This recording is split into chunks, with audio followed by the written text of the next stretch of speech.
Dan bagian terakhir dari kisah bersambung Perang Bubat, Darah untuk Mahkota. Inilah akhir dari dendam, kejatuhan, dan kehampaan yang ditinggalkan oleh sejarah yang dibakar. Perang Bubat untuk Mahkota. Takhta tanpa bayangan.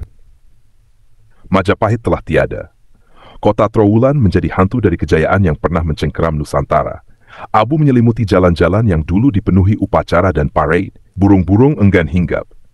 Angin tak lagi membawa bau kemenyan dan dupa, hanya bau hangus debu sejarah yang ditinggalkan begitu saja. Dan di tengah padang abu itu berdiri seorang lelaki tua, Wirapradana. Ia memandangi puing-puing istana, di mana takhta kosong dibiarkan terbakar tanpa siapapun menyentuhnya. Ia mendekat, pelan. Di tangannya surat terakhir dari Larasati yang tak sempat ia baca semasa hidup gadis itu. Dalam surat itu tertulis, "Jika kau membaca ini, mungkin Majapahit sudah tiada, tapi tanyakan pada dirimu sendiri. Ayah, apakah dendam kita sudah lunas, atau justru kita sudah menjadi musuh yang dulu kita benci? Jangan bunuh bayangan, karena kalau kita membakar terlalu banyak, dunia ini tidak akan punya cahaya." Tangannya bergetar. Surat itu jatuh dan terbakar sendiri oleh bara yang tersisa di tanah. Kini menjadi pengembara. Ia menolak tawaran para bangsawan untuk membangun kerajaan baru.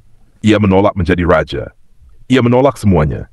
Ia menghabiskan hari-harinya di desa terpencil, mengajar aksara pada anak-anak. Tapi tiap malam mimpi tentang Larasati dan darah Trowulan menghantuinya. Aku tak lahir dari dendam, tapi aku tumbuh di dalamnya. Dan kini, aku hanya ingin hidup di luar bayangannya. Ki Pancatap menghilang seperti ia pernah muncul. Beberapa mengatakan ia mati di gua sunyi, duduk bersila sambil menatap matahari pagi. Yang lain bilang ia menjelma menjadi penjaga tak terlihat bagi generasi yang tak tahu apa-apa tentang Bubat. Ia membawa rahasia dan membiarkannya mati bersama dirinya. Dan Hayam Wuruk, ia menghilang malam setelah pengumuman pembubaran kerajaan. Beberapa pendeta berkata ia naik ke gunung dan membakar dirinya sebagai simbol pertobatan. Yang lain bilang ia menyamar sebagai pendeta keliling, mengajarkan tentang kesunyian dan kefanaan. Tapi semua setuju pada satu hal. Ia memilih menghilang dari sejarah, sama seperti Majapahit yang ia runtuhkan dengan tangannya sendiri. Tahun-tahun berlalu. Orang-orang mulai melupakan nama-nama besar. Anak-anak tak lagi diajari siapa Gajah Mada atau siapa Jah Pitaloka. Aksara-aksara kuno digantikan, prasasti tak bisa dibaca lagi. Yang tersisa hanyalah legenda tanpa dokumen. Hanya dongeng tanpa bukti. Dan suatu hari seorang pemuda bertanya pada gurunya,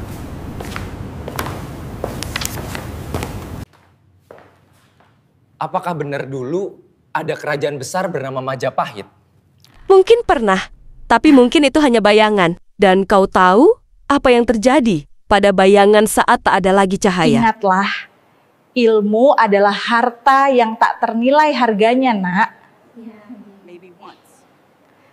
catatan penutup, Perang Bubat, Darah untuk Mahkota adalah kisah fiksi spekulatif, rekonstruksi imajinatif dari tragedi paling getir dalam sejarah Jawa dan Sunda.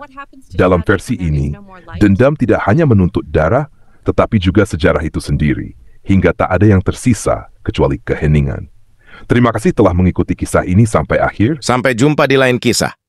Jangan lupa pantengin terus kisah lainnya, hanya di komunitas Hadi Sampro.